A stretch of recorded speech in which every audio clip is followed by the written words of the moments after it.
दोस्तों, मौसम के बदलते ही शुरू होती है खांसी जुकाम जैसी दिक्कतें। इस मौसम में खांसी होना आम बात है, लेकिन खांसी ज़्यादा होने से गले और फेफड़ों में दर्द भी शुरू हो जाते हैं। इसलिए खांसी का समय पर इलाज करना बहुत ज़रूरी है। आज हम आपको कुछ घरेलू उपाय बताएंगे जो पहली बार में ही आपके खांसी और जुकाम में असर करना शुरू कर देती हैं। अगर खांसी या खराश से परेशान है तो एक गिलास गुनगुना गर्म पानी में एक चुटकी नमक डालकर उससे गरारा करने से गले के दर्द और खराश में जल्दी राहत मिलती है और गरारा करने से बलगम कम होता है। खांसी होने से गले में सूजन आ जाती है और सूजन आने से आपको बहुत परेशानी होती है, इसलिए गर्म पानी पिएं और गर्म चीज़ का सेवन करें। अगर आप पानी नहीं पी पाते हैं तो इसके स्थान पर सूप या टी आदि का इस्तेमाल कर सकते हैं।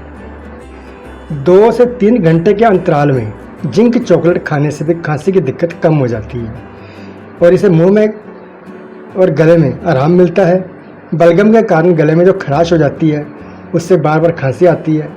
इससे लोजेंस कुछ हद तक राहत दिलाने में मदद करते हैं। कभी कभी सोने से नाक से बलगम गले में चला जाता है जिसके कारण खांसी आती है, इसलिए सिर के नीचे तकिया रखकर सिर ऊंचा करके सोने से कुछ हद तक राहत मिल सकती है। दोस्तों, कई सालों से लोग खांसी बचने के लिए एक तरीका आजमा रहे हैं और वो है हल्दी। इसके लिए आप कई तरीकों से हल्दी का इस्तेमाल कर सकते हैं। 1 गिलास गर्म दूध में 1 छोटा चम्मच हल्दी डालकर पीने से खांसी से जल्दी राहत मिलती है। हल्दी में एंटीबैक्टीरियल गुण होते हैं, वह बलगम से राहत दिलाने में मदद करते हैं। कई लोग गुड़ के साथ भी हल्दी को खाकर खांसी दूर करते हैं। शहद से कई बीमारियों का इलाज होता है और 1 गिलास गर्म पानी में शहद डालकर रात को सोने से पहले पीने से खांसी से राहत मिलती है। 1 गिलास गर्म पानी में शहद और नींबू का रस डालकर दिन में 3 बार पीने से खांसी जल्दी ठीक हो जाती है। और साथ ही अदरक भी ले सकते हैं। अदरक के टुकड़ों को सीधे भी इस्तेमाल किया जा सकता है। तो दोस्तों, ये थी जानकारी।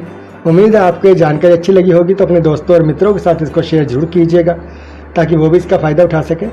और हमारे चैनल को सब्सक्राइब करना मत भूलना। आगे भी हम आपके लिए ऐसी स्वास्थ्यवर्धक जानकारी लेकर आते रहेंगे, तो जुड़े रहें मेडी अपडेट्स के साथ। नमस्कार, धन्यवाद।